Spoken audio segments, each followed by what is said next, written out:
Welcome to the Alain Elkann interviews, an unprecedented window into the minds of some of the most well-known and respected figures of the last 25 years. Today we interview Gilles Kepel, who, among other things, is the author of two books that recently were published in France, Prophète en son pays and Holocaustes on the plural, Israel, Gaza, and the war against the West, published by Plon in Paris and soon probably published in England or in the United States. But tell me, Gilles, what are you doing today? If one would like to define you, you are obviously a professor, but what is the situation? I mean, I think you have some changes, right? Well, I've been a professor at the university for quasi 40 years. And I should have had another year, but my university, École Normale Supérieure, decided that I should go on early retirement a year before I should have done so, because I'm not woke. And because, you know, all around my life, and those books you just mentioned are, I think, the 26th or the 27th of the books I've published since 1984. My first book was 40 years ago. It was called The Prophet and Pharaoh, and dealt with Egypt, where I was there writing my PhD on Islamist movement when Sadat was assassinated by the guys I was following. And since then, I've been studying those things on and off from the Middle East to Europe. Then I had this book, Les banlieues de l'Islam, the outskirts or the peripheries of Islam in France, and followed, the vagaries of the Muslim world from the 9/11, the Arab Springs, ISIS in Europe, and now what is happening and what just happened after October 7th, and then the Iranian attack on Israel. I spent those 40 years trying to make sense out of this chaos. One of the books was actually called Away from Chaos. Away from Chaos, yeah. And people published wondered... by Columbia University. Yeah. But the book had no success in English because Columbia decided to postpone it after COVID, and then, it fell in spite of a big review in the New York Times, it fell into oblivion. And the book was called Away from Chaos, and people told me, what are you talking about? We're still in more and more chaos. And I told them this was a personal story, because I wrote the book when I was under threat from ISIS. They had sentenced me to death. I was under police protection in France. And, this was kind of stressful. And I had a terrible crisis of sciatica. I couldn't move from my bed. And the only thing I could do was put pillows below my back and write the book, put the computer on my thighs, and this Away from Chaos was away from my personal chaos. So writing the book, I, sort of revived and finally got a shot of whatever it is and managed to stand up and walk again. All over those 40 decades, I tried to deal with those issues of what is at stake in the Muslim world per se and in its relations with us. We're in Britain today, and when I first came to Britain when I was young, my mother taught English, so I learned English. You learned English and philosophy, no? Yeah, that's what you studied, basically. English before anything else, but I learned it the harsh way with eating Jell-O and cardboard sausages in Brighton, Hove and Fort Slade. And then at the time, this was when, in the hectic days of Harold Wilson, when Britain started to shrink back to the UK and, everything east of Suez or maybe east of Aden, if not east of Eden, was severed away. But nevertheless, we in Europe still have a very strong commitment with those parts of the world, which were part and parcel of the empires. The British, the French, and even the Italians out of Libya and Ethiopia went back home to some extent, but the populations from the former empires came. And we now live in a British society which is totally multicultural, even though Brexit threw most Europeans out, but the former subjects of the British Empire were not concerned. And as I was waiting for our interview, I just heard Egyptian painters shouting on the other side of the street in the Egyptian dialect, which reminded me also of the first Arab dialects I learned. Now, here in England, there is, especially in London, you can see an integration of so many of these ex-colonial countries, right, who live here. rather peacefully in a way. You know? Whether you call it integration or not. And the reason I'm here in London is because this think tank Policy Exchange invited me here because, many people in Britain are in panic because of the consequences of October 7th on British society. What some call here incredibly violent expressions of anti-Semitism. And the feeling that British society that was policed with this multiculturalism, as opposed to what they demonized as a French laïcité, which was tantamount to fascism or something, seems to be incapable to deal with. The mix is not working anymore, has become explosive. In the old days, when I came to Britain, I was always, as a Frenchman, summoned to excuse myself for being so laïque and, consider that the separation of state and religion was something important, and this was considered as an offense to public liberties or something. And now, for the first time in my career, I'm invited here to sort of tell our British friends what we're doing and how come things do not look as bad on our side of the channel than they do in Britain. We had expressions of anti-Semitism after October 7th, but they were to a large extent managed. Also because we paid a very harsh price to terrorism. ISIS killed, and its sequels killed a little less than 300 people in France. I mean, they would have liked to kill me, but I escaped. And as a consequence, France developed a very efficient intelligence system, intelligence agencies. They developed an intimate knowledge of Islamist movements, and we sort of, whether it be intelligence agencies, ministries, independent thinkers, the press, or the academics, we are dealing to some extent with the threats. President Macron called that separatism a few years ago, and the speech was made just 10 days before teacher Samuel Paty was beheaded by Chechen jihadists right in front of the high school where he taught, because he had shown Prophet Muhammad's cartoons to his pupils to discuss the issue of freedom of speech. And recently, President Macron said in a speech, as you obviously know, France is the largest European Jewish community, and it's also probably the largest Muslim community. But he said, Muslim, Jews, Christians are French citizens. Absolutely. In the sense that if they touch a Jew, a Muslim, or a Christian, they touch a French. Yeah. No? And this is this strong identity, in absolutely. France that we don't see. But you talk about England and this raising of difficulty to manage this raising anti-Semitism, but this is exploding in the United States too. Absolutely. Especially, you are a professor, you know that you taught in America in several universities.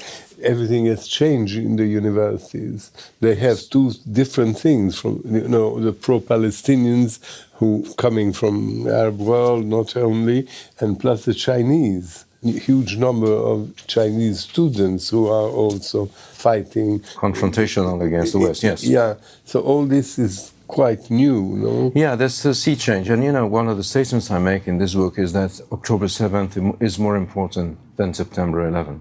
Remember Le Monde, at the time the leading French daily, had its cover title in those days, and it's called Nous sommes tous Américains, we're all Americans, which for a Frenchman is harsh to say or harsh to swallow, as you ought to spit, as if you wish. But this thing, what happened in October 7th, in a way has split the West in depth. I mean, Harvard, the place where the world elites are being trained, had its president called to testify in Congress and was compelled to go away afterwards and to resign. The same happened for UPenn. Yeah, absolutely. And also, and in France, Sciences Po, where I taught for many years, and we had a big theater called Amphithéâtre Émile Boutmy, the founder of the institution, where for years when I was a professor there, I taught in front of, 500 students in a row, and they were, the French elite in the making, and international elite coming to speaking French. And I was, at the time, I was under police protection, and it was, and ISIS was killing people in France. And, the class went very well, and whatever students thought, they were interested in acquiring knowledge. Nowadays, I'm not in Sciences Po anymore. It's forbidden to build narratives to try to understand the world because this is considered a post-colonialist or whatever, not woke. And students have no guidance in terms of... Who is considering that? Well, it's something.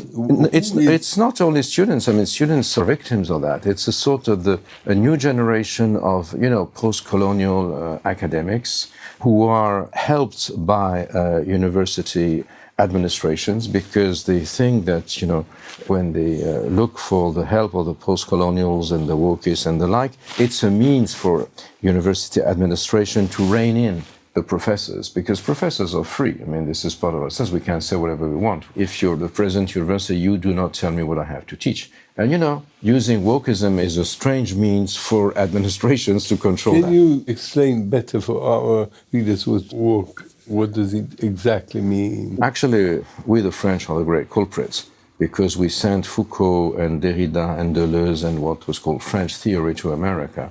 Like, when Sigmund Freud came from Vienna to London, he said on the train coming here on the boat, they don't know we're bringing them plague. So we send them, to destroy America. But unfortunately, America being what it is, it sent us back all that, but packaged for world distribution, mass consumption. Foucault, Derrida, and others, which are quite difficult to understand in French, have been sort of simplified in the English translations and repackaged in order to make it look like it's an anti-Western ideology and considers everything which comes out of Western culture terrible.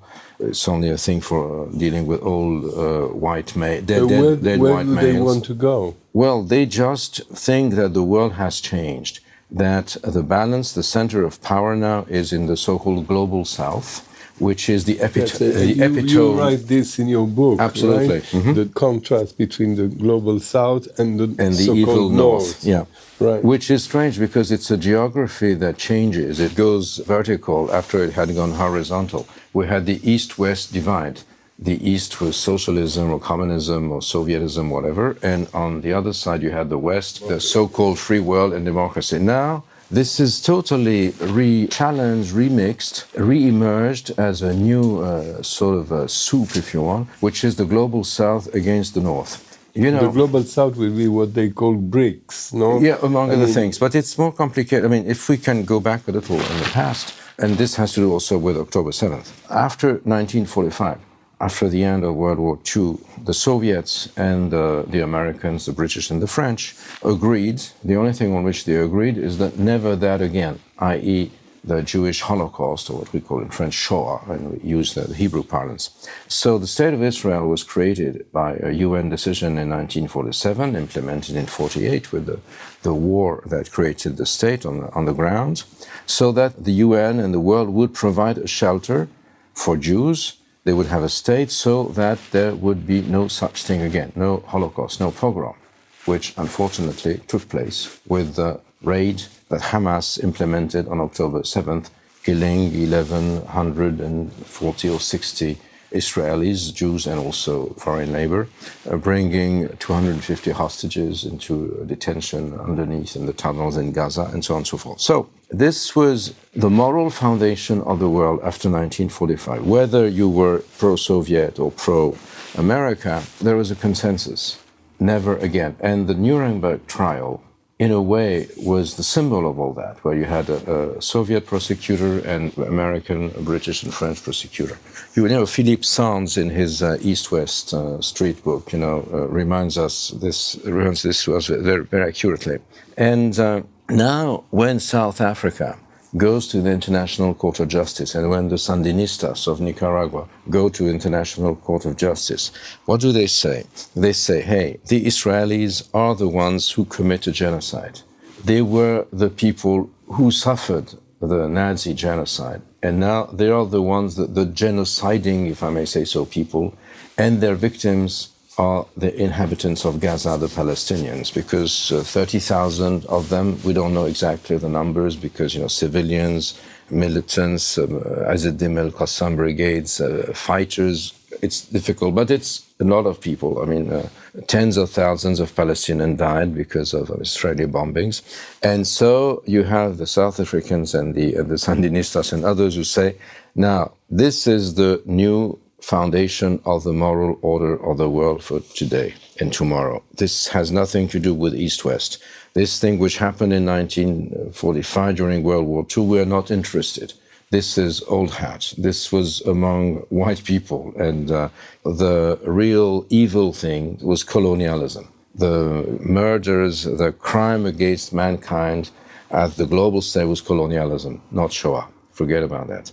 And so Israel is the epitome, if you wish, of all that, the spearhead of this hated colonialism, and Palestinians are the victims, like the Jews were the victims of Nazism. This happened to break the Abraham, there was a possibility of accord between the Saudi Arabians and the Israelis, and now things go fast. We cannot talk about, there has been an Iranian attack recently. All this seems to be orchestrated by Iran, right? The Hezbollah, the Hamas, Iran itself. To an extent, yes. Well, What happens? I mean, Iran, for instance, vis-à-vis the Arab world, they're not friends. No. And they're Muslims, but they are Shiites against Sunnis, and Israel is in the middle of that. Well, if we go back to what you just mentioned, i.e. the Abraham Accords or agreement, which were implemented by Donald Trump, and he thought that they should have been called the Donald Agreements. We don't know whether he will be able to re-implement it after November 5 or whether he will be in jail, but maybe Bibi Netanyahu will also be in jail. We'll see that because, from the Capitolian to the Tarpeian Rock, as they say in Rome, the distance is short. What happened at the time was that Donald Trump and Netanyahu thought that the solution to the Palestinian question was to make it disappear, and that if there were some sort of a joint venture between, it was not Saudi Arabia at the time, but the United Arab Emirates and others who have this unbelievable oil rent, this unbelievable amount of money, plus the Israeli startup nation, this was going to lead to an unbelievable wealth and development in the region, and that Palestinians would not be interested in being a nation anymore, that they would benefit from it. And so the Palestinian issue was brushed under the carpet like dust, right? This was Bibi Netanyahu and Donald Trump's view.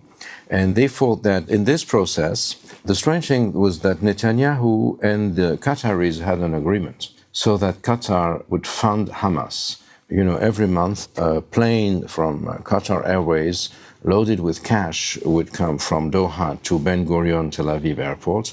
The suitcases full of cash would then be transported from the airport to the Erez barrier, the same barrier that was from Gaza and Israel that was crossed by Hamas the other way around on October 7th. Then from the barrier to Gaza, the Egyptian Secret Service would convey that.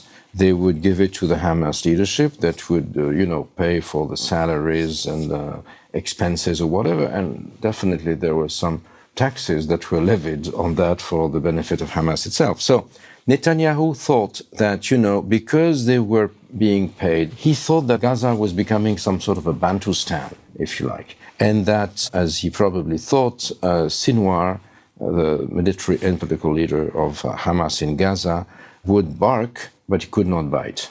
The reason for that was that Netanyahu and the so-called the neoconservatives and the Trumpians in America were hostile to the Oslo agreements.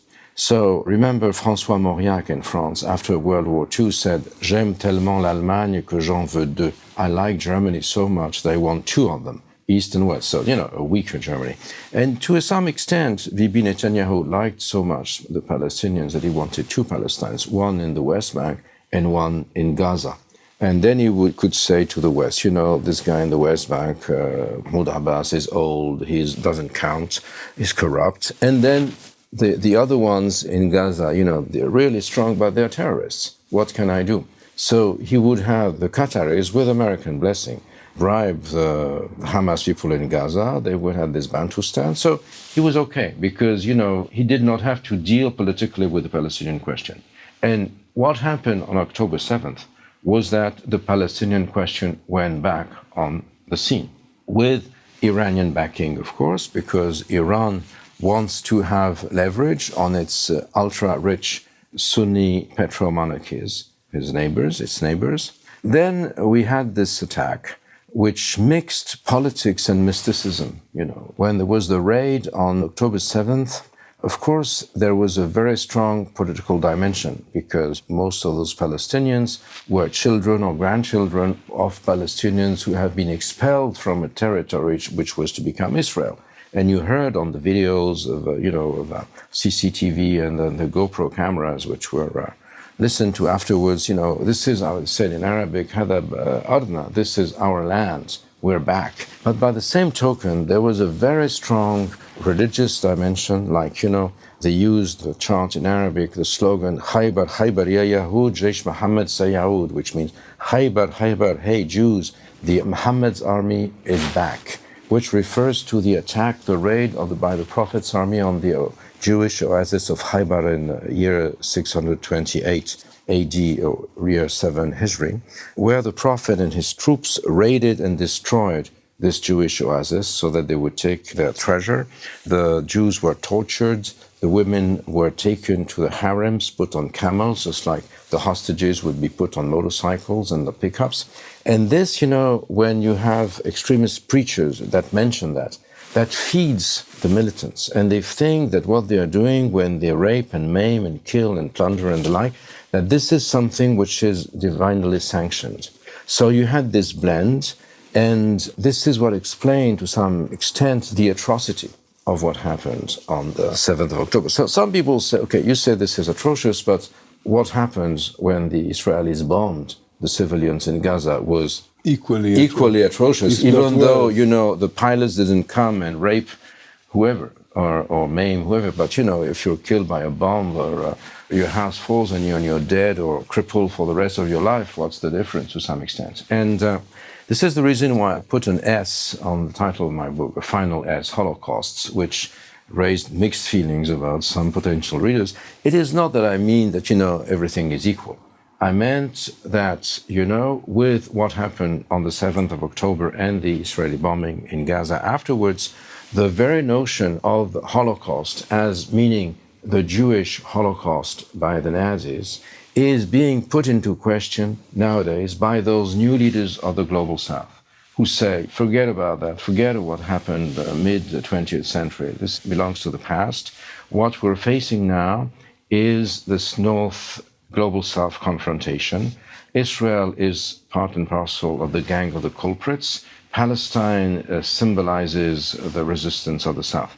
Now, the problem with this Global South issue is that, it doesn't take into question, for instance, the nature of power in the Global South.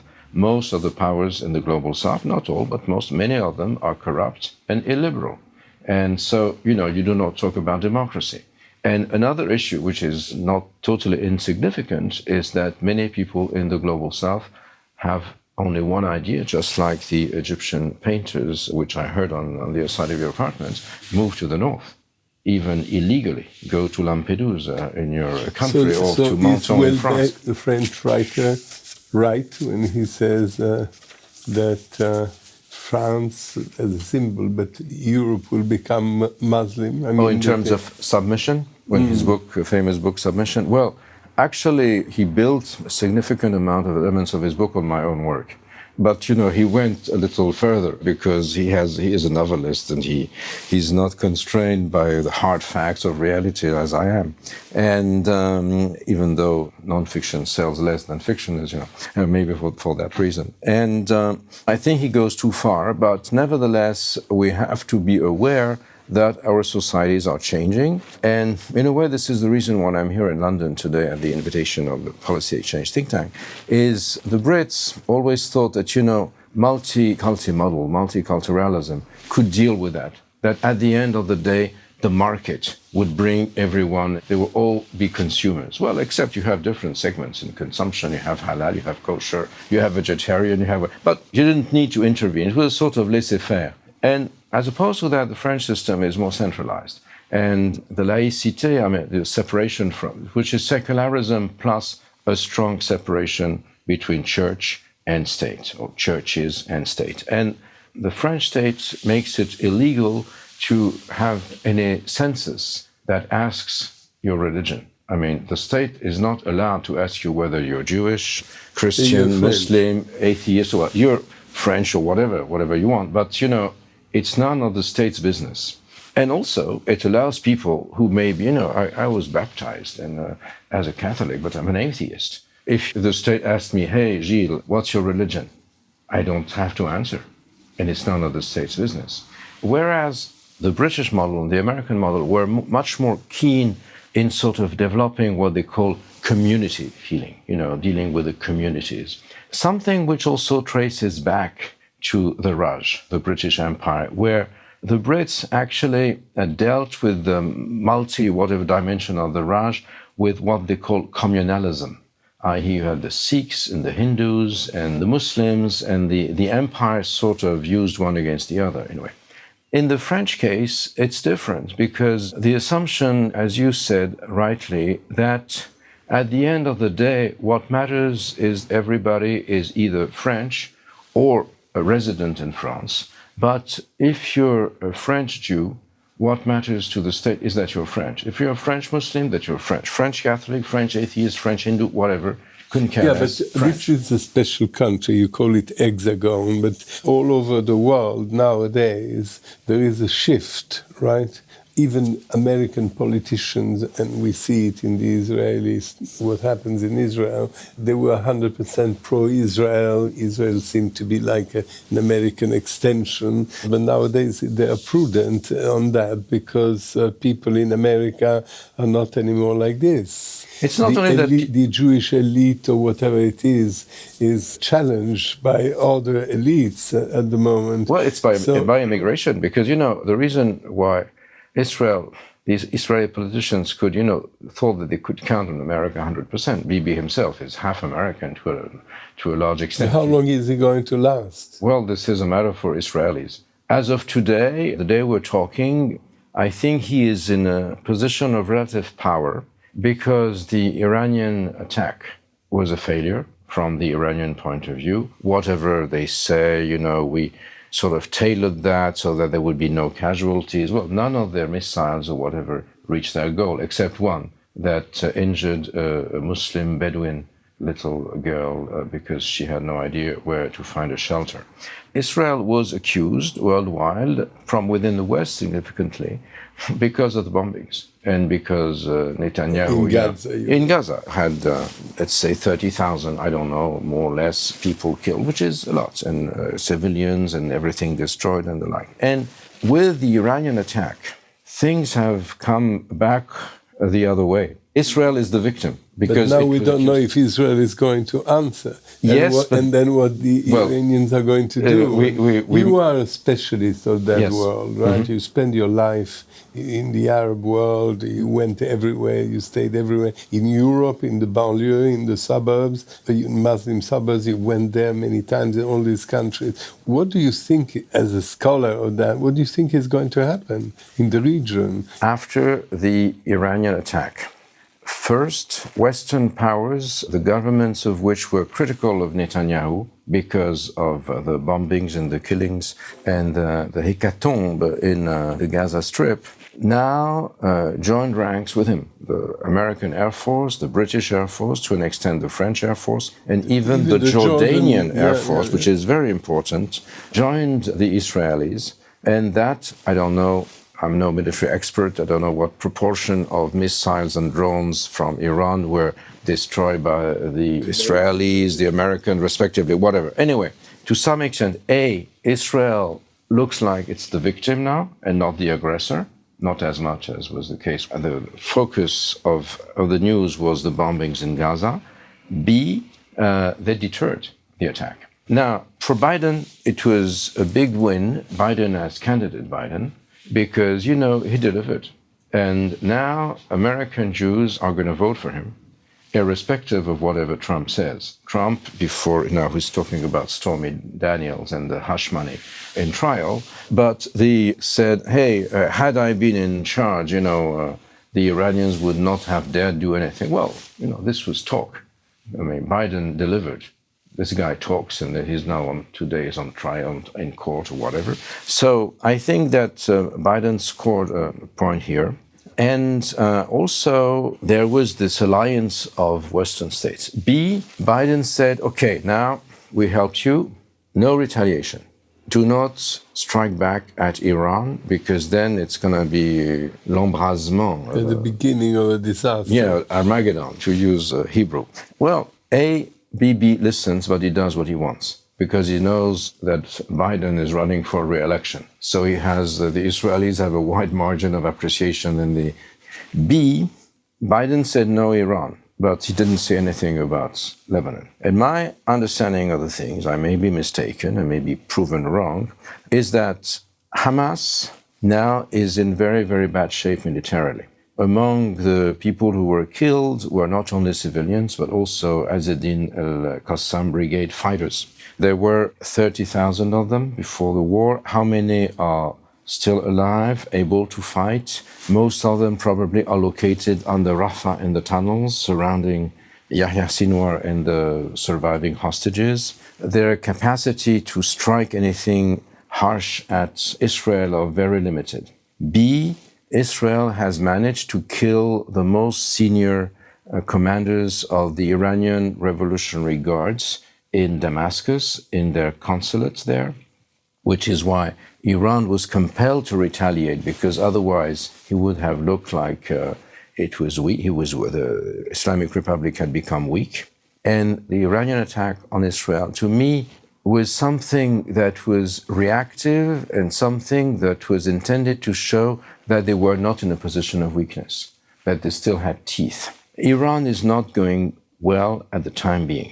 After the very harsh repression against women, then the repression against Iranian Kurds, against Iranian Sunnis, there is a change going on in the Islamic Republic. The mullahs, the clerics that were, the nervous center of the system, are being marginalized by the Revolutionary Guards.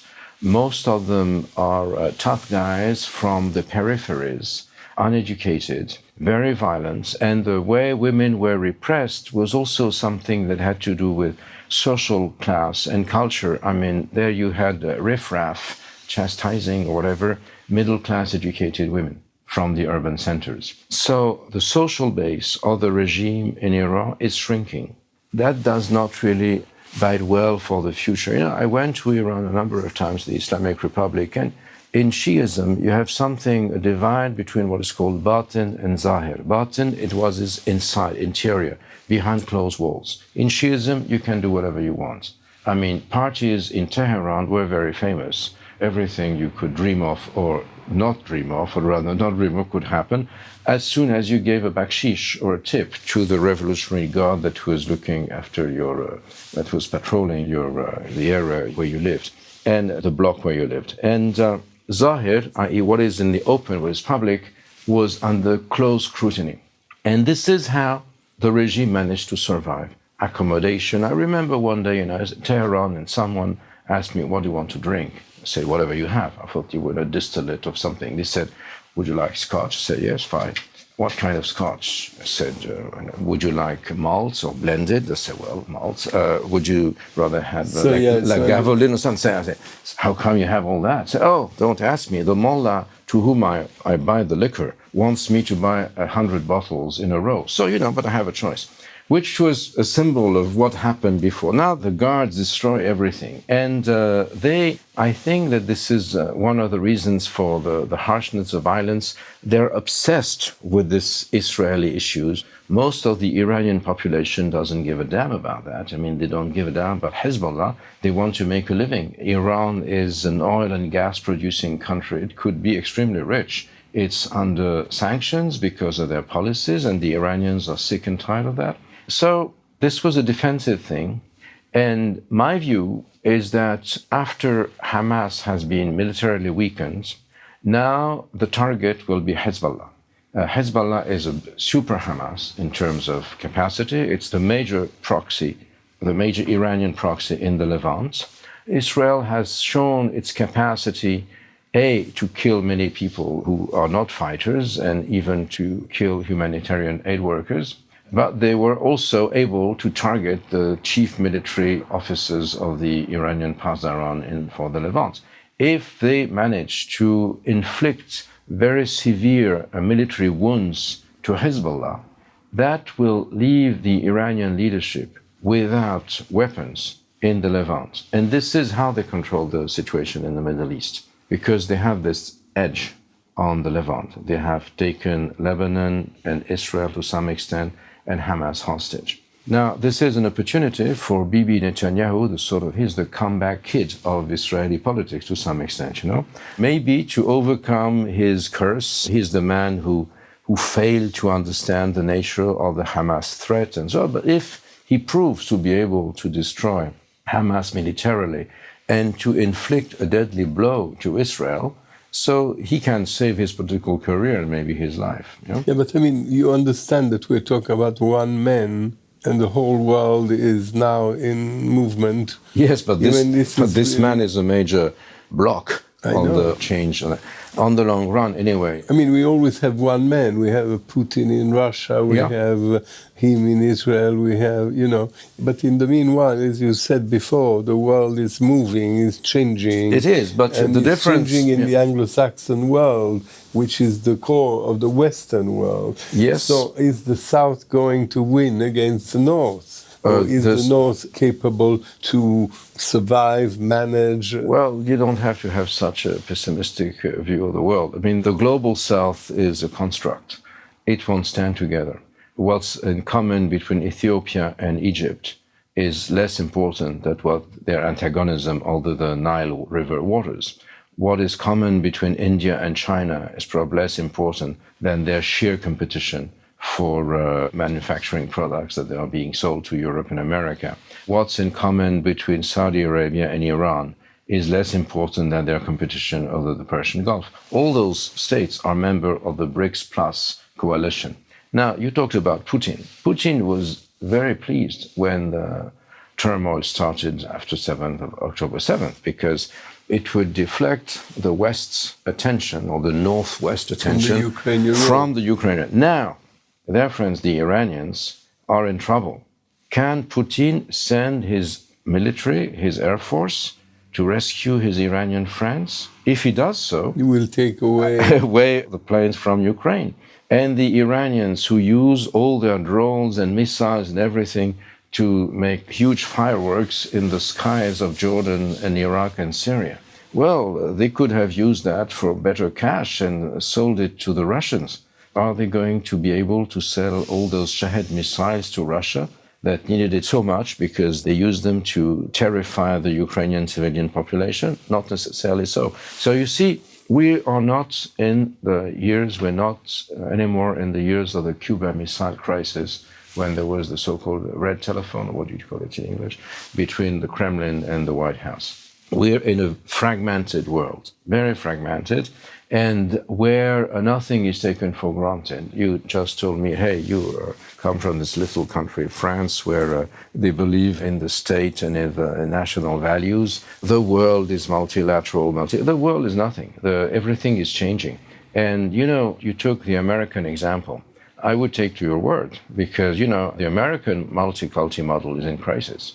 And among other things, because multiculturalism has allowed for the enemies of America to make an inroad into the American political fabric. Israel was the hero of both Democrats and the Republicans. Now you have hundreds of thousands of Arab Americans concentrated on Michigan in the city of Dearborn, many of them Lebanese, with significant, not total, but significant Hezbollah influence there. Hezbollah in Michigan, this is unbelievable. This is what the world has become. And who voted uncommitted at the Democratic primaries, not Biden, because Biden had supplied Israel with ammunition that was killing the Palestinians in Gaza. So this is something which has become far more transactional. And I believe that the Global South hype is something which is trying to hide this new transactional system under the guise of ideology. But I think it will not succeed because, as I mentioned, the contradictions within the global South are more important than what glues them together against the so-called North. And also, the North has become global. I mean, going back to this Egyptian painter who had no idea that we would talk to him about him during our talk. He's here. There are very few people from European American descent left in the so-called global South. Now we talk a lot about Jews and Muslims who have lived together for years before Israel, centuries, yeah. Right? I mean, everywhere. But what about them vis-à-vis the Christian world? There's a very little speech. I mean, there's the Pope who keeps on saying, be in peace, Well, he's a Jesuit, remember. Yeah, but in the other side, the Russian patriarch is considering the war a sacred war. So are the Chechens, the pro-Putin Chechens consider the war in Ukraine as a jihad against infidels. Yeah, so what happens vis-à-vis, because Jews are not many in the world, there are 15 millions, which is a very small entity, but Christians are many, many, many. So what happens there between the two big... Yeah, before I answer on Christians, I have a caveat on Jews. After World War II, among Jews worldwide, the sort of statist Zionist doctrine gained preeminence because there was something called the State of Israel, which was the shelter for the Jews. Right. And Jews living in diaspora, in a way, felt second to that. The October 7th attack, to some extent, opened a breach in this doctrine. And the Iranian attack, to some extent, was an echo of the ground attack of October 7th, April 13th, which was not successful, but nevertheless, it reminded the state of Israel that it had this weakness, that, this time it did not work because Americans could rescue the others and they were strong. And this may not be the case all the time. My feeling is that, I'm not a Jew. I mean, I can't speak for the Jews in general. And as you know, as they say, 2 Jews, 3 opinions. I wonder to what extent the sort of diasporic identity of Jews, which was prevalent throughout history, from after the destruction of the Second Temple to 1948, is not in a way gaining steam again. And, going back to French Jews, they're French. And this is, to a large extent, the guarantee of not their survival, because they are not under threat, most of them, but their prosperity and their development with, the religion they want to believe in. It's not an issue in a society of which they're a member and which protects them as they protect all the others. So, going back to Christians and... So if I understand well, you say that diaspora Jews don't perceive in this very moment anymore Israel as a complete security for the Jews, right? They feel probably more secure. No one does. But nevertheless, in America, there has never been such an anti-Semitism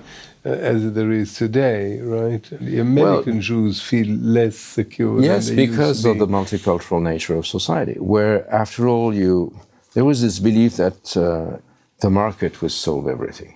Consumption would do everything. And this is not how it works. And I believe that precisely a few years ago, a number of French Jews started to go to Israel because they had problems in the banlieues with Arabs and, and so on and so forth.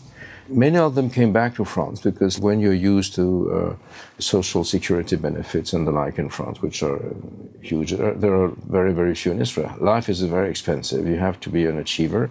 If not, you can go to the settlements, which is, of course, another life. You have a machine gun and it's a different life, but it's also complicated, risky, and ideological.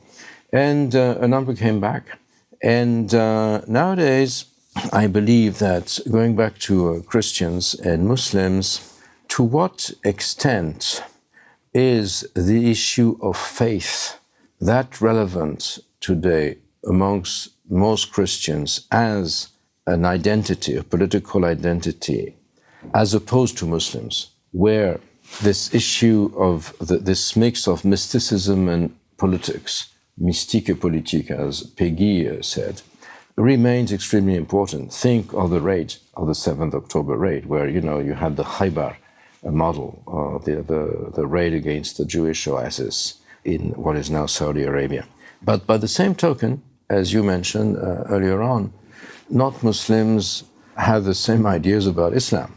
As a matter of fact, Shias don't necessarily view Islam the way Sunnis do. And if you look at, after the Iranian attack on Israel and the destruction of all the flying objects from Iranian origin over the Jordanian and Iraqi and Syrian skies, we did not witness mass demonstrations against Israel in the streets of Cairo or wherever. On the contrary, the Arab Sunni states are in panic because they fear that the Iranians might attack them. And Iran has already attacked Saudi Arabia and the Emirates through proxies, Iraqi Shia or Houthi Yemeni proxies that send drones. But now they do it directly. Well, they did it directly in any case. Against Israel. But the very rich petro monarchs hold their breath, hoping it's not going to be them, because the Israelis proved to be, this time at least, indestructible.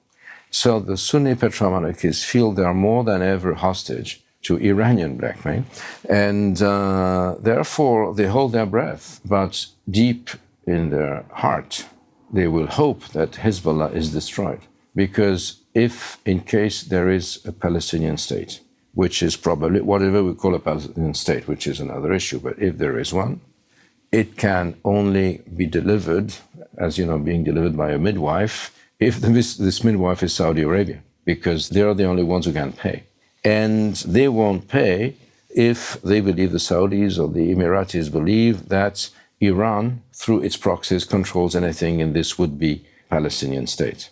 Also, remember that the sort of super city of the future that Crown Prince Mohammed bin Salman, ruler of Saudi Arabia, wants to build, his vision for the future, which is the so-called city of Neom, which is now on Facebook and on paper, Neon for Neo and M for Mustaqbal, which means future. So the new city of the future, where, you will have drones delivering food or whatever, is located at the tip of the Aqaba or Eilat Gulf on the Red Sea, close to where the Suez Canal, which is now blocked by the Houthis, and 100 kilometers south of Gaza. And it is impossible to build the future of Saudi Arabia in Neom if you had hell on earth 100 kilometers to the north. So they are interested in that. And so many powers in the region, from Israel to the Sunni leadership and also Sunni societies, are interested in the destruction of the Iranian regime as it is. And I believe that the Iranians have demonstrated more weakness than strength during that attack on the 13th and 14th of April. At 1 a.m, the Iranian delegation to the UN said, okay, we think we have taught the Israelis a lesson. Now, let's stop, and America, get out of your way, don't mess in the matter. And this is not what the Israelis are interested in understanding. To them, they were successful in deterring the attack. And now, Iranians have played chess from time immemorial, but maybe the Israelis have learned the game also. It's for them to start and to give the next blow. You thinking of another book? Well, for the time being, this is the first time I wrote a book right after I had finished one. I was discussing in the press, introducing the previous book, which was Prophète in his own country, Prophète en son pays, which was a kind of autobiography. To some extent, not an autobiography of your experience. Yeah, how I saw the world changing from in the last 40 years. Trip in Egypt, when you were 26 years old, to today. Absolutely. In these countries and in Europe. Absolutely. Right. And then, the jihad that comes to life, and the Sadat, all what happened. And then, as I was promoting the book, then suddenly October 7th happened. So I was asked to debate it. And so I accumulated a lot of info, documentation, and the like. And I thought, this is a complex issue. I have 40 years of experience. Why don't I do something with it? So I went to my house in the Mediterranean coast in France, and then secluded myself for quasi 2 months, and worked like crazy day and night. I almost lost the sight of my left eye on the computers and telephones. And then I wrote this book, Holocausts, with an S, because not that there will be many other things to write afterwards. I thought that it was, to me, a means to bring the state of the knowledge I have accumulated and focus it on this point and try to put it into perspective and provide analytical tools for people to understand, precisely at a time when I'm building a narrative. You know, you can agree with it, you can disagree with it. This is what academia is for. But the challenge, there are no narratives in academia anymore. No, wokeism, decolonialism, and whatever, decolonialidad. And this is a catastrophe of what is happening in our universities on both sides of the Atlantic. And if I can stand against that, at the moment where I am pushed out of university and put on early retirement. So that's terrible, isn't it? Yeah, this is unbelievable. I mean, I don't care personally. I mean, I've taught for 40 years. I supervised 45 PhD dissertations. I don't care. But I can do anything. Do you think we are on the edge of a big world war? I don't think so, because that would mean that you have alliances which are working. And, you know, everything is so fragmented. Like the Global South is not an alliance that can produce anything. It's not like Japan, Italy, and Germany. What about Israel? I mean, all these enemies around, you know. Well, it's all enemies around, but no Arab state that had signed the so-called Abraham agreements had torn the piece of paper since October 7th. They're just sitting around and leaving their public opinion say a word or two, make gatherings saying, oh, it is atrocious, but they don't do anything because in the hope that the Iranian regime will be thrown away. At the end of the day, the real problem is the Iranian regime. For the time being, yes. It's also Bibi Netanyahu, and it is also the way we deal with our own societies. And in the so-called West or North or whatever you want to say, G7 or what have you. But this attitude of the universities, you know, Italian universities say we don't want to have a rapport anymore with the Israelis. The elites in the American universities are changing. Is all this... Well, this is exactly the challenge. I happen to be...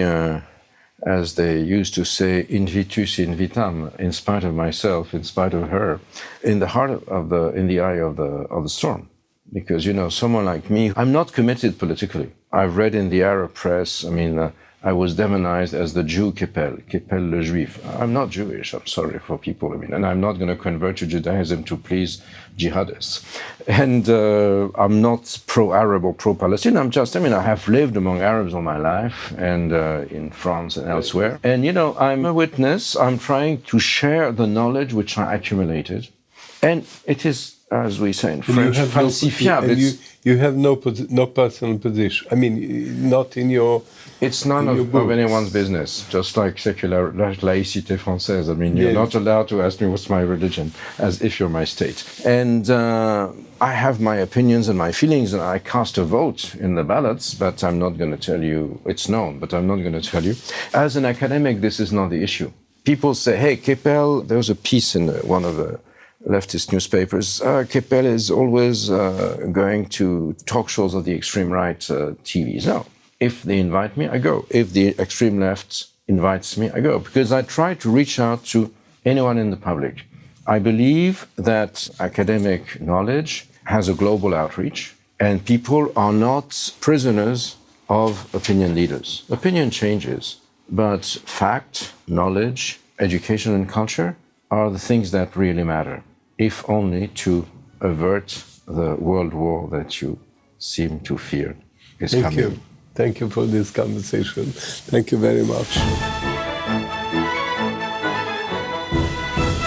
Alain Elkann interviews.